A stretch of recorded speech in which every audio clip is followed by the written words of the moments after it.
Fala galera, beleza? Pra quem não me conhece, meu nome é Rafael e tô aqui de volta pra mais um vídeo. Bom pessoal, estou aqui pra um videozinho em que eu vou fazer review pra vocês do mangá que eu comprei há algum tempo e acabei lendo essa semana, que é Recado a Adolf, trazido aqui pro Brasil pelo Pipoca Nanquim. Mas antes de tudo mais, galera, já vai deixando o seu like favorito, compartilha pros seus amigos, se inscreva no canal se você não é inscrito e ative o sininho pra não perder nenhuma notificação. Vídeos novos toda semana aqui no canal, beleza? Apesar de que na última semana não teve vídeo aqui no canal, porque era a semana do meu aniversário, dia 31 de janeiro foi meu aniversário, eu acabei pegando uma semana pra descansar aí, pra conseguir botar algumas leituras em dia novamente, né, que como vocês sabem, a minha pilha de leitura só vai aumentando cada vez mais. E esse mês eu tô com uma proposta um pouco diferente, eu tô querendo ler pelo menos um mangá por dia, ou seja, ler 28 mangás, né, que esse mês tem 28 dias, 28 ou 27? É 28, né? É 28 ou 29, né, deixa eu ter certeza aqui. São 28 dias, então eu quero ler 28 mangás durante esse mês. Já comecei lendo Recado a Adolf no início do mês e li o quarto volume de Crimes Perfeitos, tá? Pra quem quiser acompanhar mais certinho o andamento dessa minha aposta, né, que eu tô fazendo por esse mês, me segue lá no Instagram que eu posto toda vez que eu termino alguma leitura, fechou? Mas então, sem mais enrolação e sem mais papo furado, vambora pro vídeo. Galera, antes de falar realmente sobre o mangá, eu quero falar um pouquinho sobre o Osamu Tezuka, que é o autor e escritor e arte finalista e tudo desse mangá. Ele é um mangaka muito conhecido lá fora como o deus dos mangás. Ele fez muitos mangás de sucesso. Ele fez, se eu não me engano, o Astro Boy, que é se eu não me engano, é a maior série... pelo menos é a série mais conhecida que ele já fez em toda a sua história. Ele morreu muito jovem, ele morreu com apenas 60 anos, em 9 de fevereiro de 1989. Ele nasceu em 3 de novembro de 1928. Ele passou toda a sua vida sem querer contar uma história sobre a Segunda Guerra Mundial, porque ele achava que, pelo menos naquele período, ele não deveria falar sobre isso, porque é um tema muito espinhoso para todos os lados, tanto pelo lado político e econômico, quanto pelo lado religioso, né? Então ele decidiu, só no final de sua vida, se eu não me engano ele estava com 50 e poucos anos, 55, 56 anos, ele pensou, e até acho que se eu não me engano no segundo volume tem um texto dele falando que já estava na hora dele fazer um mangá sobre isso, deixar, tipo, como cada vez mais vai diminuindo as pessoas que passaram por aquilo, né? Tipo, pelo menos hoje, em 2020, acredito eu que tenha o mínimo possível. Se tiver 100 pessoas que passaram por isso, é muito, sabe? Que passaram pela Segunda Guerra Mundial em si. Mas acredito eu que não tenha muitas pessoas que tenham passado pela Segunda Guerra Mundial. E ele sabia que uma hora ele ia ter que abordar esse assunto. Ele não é um autor muito conhecido por ser um gekiga, que é um mangaka, né, que faz histórias mais calcadas na realidade, mas trazendo temas reais, trazendo temas como o próprio Hiroshi Hirata faz com Satsuma Gishiden, com O Preço da Desonra, né?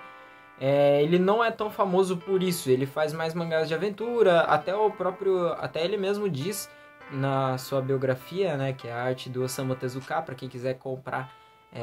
Eu acho que não tem edição nova, então vai ser um pouquinho complicado, mas para quem quiser procurar, é a arte de Osamu Tezuka. Ele fala que ele queria fazer mangá para divertir as pessoas, porque no Japão, naquela época, depois da Segunda Guerra Mundial, eles acabaram... Tipo, os japoneses estavam meio que sem esperança, sabe? Eles não tinham felicidade, porque, eles acabaram de passar por uma guerra mundial em que Hiroshima e Nagasaki foram explodidas, sabe? Acabaram, 2 cidades se foram, basicamente, e se eu não me engano são 10 ou 15 anos de guerra que se acabaram, sabe? Que trouxeram muita dor, muito sofrimento para muitas famílias. Então ele decide começar a fazer mangás para divertir o pessoal, para divertir todos. Ele é muito inteligente, ele era muito inteligente, ele tem um diploma de medicina e decidiu não seguir na carreira de médico para conseguir trazer alegria ao povo. Mas agora, voltando ao mangá em si, esse mangá que é Recado a Adolf, que já foi trago aqui para o Brasil pela editora Conrad nos anos 2005, se eu não me engano, 2005, 2006, pelo nome Adolf somente. Eles não colocaram Recado a Adolf, mas Recado a Adolf faz muito mais sentido, porque no segundo volume, se não me falha a memória, eu já comecei a ler o segundo volume dele, ele revela o porquê que é Recado a Adolf, tá? Eu vou contar um pouquinho sobre a história, eu vou contar os 3 primeiros capítulos dela. Tem o seu personagem principal como o Touji, que ele narra a história, basicamente. E ele começa já falando que o último dos 3 Adolfs morreram, então ele agora pode contar as suas histórias. Os 3 Adolfs são 2 garotos que crescem durante a guerra, e o Adolf Hitler, né, que morreu durante a Guerra Mundial. E ele começa a contar a sua história em 1936, nos Jogos Olímpicos. Os Jogos Olímpicos de... eu esqueci o nome. Os Jogos Olímpicos da Alemanha, né? Eu esqueci o nome da capital. De Berlim, lembrei. Os Jogos Olímpicos de Berlim. Ele começa já contando que ele era um repórter da época que estava cobrindo os Jogos Olímpicos. E nisso ele acaba se envolvendo numa treta porque o irmão dele acaba ligando para ele, dizendo que ele precisava falar urgente com ele, num horário pontual, porque podia ser tarde demais depois disso, porque ele tinha uma informação que poderia acabar com o regime nazista, que estava começando a tomar forças naquela época. Naquela época, o Hitler, ele fala sobre isso no primeiro capítulo, que no começo o Hitler ele era só um cara que falava muito bem, que tinha algumas ideias estranhas, sabe? Só que já estava lá escrito que ia praticamente acaba vindo um holocausto ali pela frente, que era basicamente ele falando que os judeus são ratos e ratos têm que viver com ratos e eles eram lobos e lobos tinham que viver só com lobos, sabe? Já mostrando que ele era supremacista da raça ariana, que é a raça alemã. E nisso, como ele não consegue chegar a tempo de salvar o irmão dele acaba sendo assassinado e o seu corpo simplesmente some. Ninguém mais lembra, como se tivesse apagado a memória de todo mundo. Para esconder que o regime nazista acabou matando ele.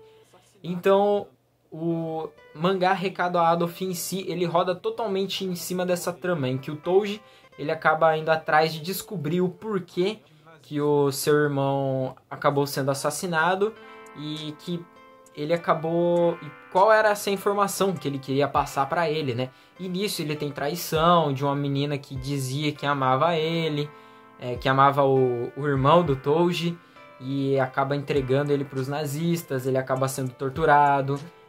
Já na sua daí nisso, ele acaba se desvencilhando dela e acaba indo sozinho atrás do porquê o seu irmão foi assassinado e qual era a informação que ele tinha de especial que poderia acabar com o regime nazista. E essa é uma história um pouco real, porque, se eu não me engano, tem um livro já falando sobre isso, que é uma informação... eu não sei qual é o livro, tá? Eu tô só deduzindo aqui que, pelo menos pelo que eu ouvi falar, existe realmente isso de que uma das hipóteses do nazismo ter perdido a guerra era porque essa informação foi disponibilizada para os outros países, sabe? Tipo, mandaram para os Estados Unidos, para o Japão, para Itália, para a Rússia, sabe? Já na sua terceira história, ele apresenta os 2 Adolfs, que são 2 crianças ainda. Durante o mangá eles vão crescendo e se tornando adultos, né? Um deles é filho de um alemão com uma japonesa e o outro é filho de judeus. E os 2 compartilham do mesmo nome, chamados Adolf. Só que tem aquela velha treta, né? O pai de um dos Adolfs que era alemão e o outro era judeu, eles não se davam bem, eles não se embicavam. Tanto que o pai do menino que é... no caso, o menino que tem o pai alemão, o pai dele fala que não é pra ele chegar perto desse menino porque ele é uma raça inferior. Tanto que até tem uma treta no mangá por causa desses 2 meninos, que esse menino acaba falando na cara do outro que ele é uma raça inferior a dele. E ele acaba, tipo, sentindo que aquilo não foi legal e acaba indo atrás da criança até na casa dela. E nisso, os pais, que são judeus, acabam percebendo que o menino é alemão, por ter o seu próprio cabelo loiro, olho azul, né? E acabam chutando praticamente o menino da casa. Aí eles até formam, entre aspas, um pacto que não é pro menino que é alemão voltar lá na casa para não dar nenhuma treta. Mas esses 2 meninos, eles acabam saindo. Cada um foi pro seu lado, né? Cada um foi pro seu caminho, mas eles sempre ficam se cruzando nesse meio. Principalmente porque um era alemão e o outro era judeu, sabe? Eles acabam se cruzando várias e várias vezes durante a história. E eu tentei fazer um esquema aí que vocês viram aí durante o vídeo, que é tipo... mostrar mais o mangá. Tipo, eu peguei e gravei eu folheando o mangá e tal. Por isso que eu não tô segurando tanto o mangá aqui na minha mão. Também porque ele é um mangá meio pesado e tal. Mano, eu esqueci de falar se eu gostei ou não do mangá durante o vídeo. Mas tá aqui o meu registro, eu gostei muito do mangá. É um mangá muito bom, recomendo a todo mundo ler. No momento, se eu não me engano, ele está esgotado na Amazon, o seu primeiro volume. Mas eu sei que o Pipoca Nanquim já está reimprimindo ele, beleza? E também, galera, esse mês eu vou começar a fazer lives lá no site roxinho. Pra quem quiser, vai estar aí no primeiro comentário fixado o link pra aí vocês ir pra lá. Ou é só pesquisar Rafael TK que vocês acham, beleza? É isso, sem mais enrolação, vamos voltar pro vídeo, né? Eu tentei fazer isso porque foi uma indicação de um inscrito que eu leio os comentários, tá? Pode ser que eu acabe não respondendo um ou outro, mas eu leio todos os comentários e tento pegar as ideias de vocês. E esse garoto me deu essa ideia e eu acatei ela. Se vocês gostarem, eu sou meio trêmulo, tá? Então desculpe se estiver tremendo um pouco, se ela não tiver uma iluminação muito boa, mas é que também não tem muito onde eu gravar isso, beleza? Agora falando um pouco sobre a edição do Pipoca Nanquim. Cara, essa edição é muito boa. A edição que veio da Conrad, ela tinha o nome somente de Adolf. E esse aqui já tem o seu nome certo, né? Que é Recado a Adolf. E ela veio compilada em 5 edições quando veio a primeira vez pela Conrad. 5 edições médias, né? E aqui veio um bitolo do Pipoca Nanquim. Que é, se eu não me engano, ele tem 612 páginas. Só pra ter certeza. 612 páginas, vem com sobrecapa, que é muito bonita, vem a sua capa atrás também, que é maravilhosa, muito bonita mesmo. Aqui nas orelhas tem um pouquinho da história do Osamu Tezuka, aqui do outro lado conta um pouquinho do Adolf Kaufmann, que é o filho do cônsul alemão no Japão, e ele veio também com um marca-página, que aqui do lado tem o Toad sendo torturado e o Hitler aqui em cima. E desse outro lado o Toad todo machucado. E aqui embaixo é escrito recado a Adolf, mostrando o cemitério que ele aparece no início da história, beleza? Muito bom, não tive nenhum problema com esse mangá. As folheações dele são muito boas. Pipoca Nanquim, ele sempre faz uma edição muito bonita. E como dizem, né, é sempre as suas edições definitivas aqui no Brasil. Agora tá tendo a pré-venda de Incal, eu tô querendo muito comprar, apesar de que é um pouco mais caro do que eu tenho de orçamento, mas quem sabe daqui uns tempos eu consigo comprar. Se eu não me engano, na promoção vai até dezembro, então eu tenho algum tempo, ou até mesmo eu pego com o 13º, né, que vai vir. Mas é isso, galera, espero que vocês tenham gostado. Se gostaram, já vai deixando o seu like, favorito, compartilha pros seus amigos. Se inscreva no canal se você não é inscrito e ative o sininho pra não perder nenhuma notificação. É isso, valeu, falou, é nóis e fui!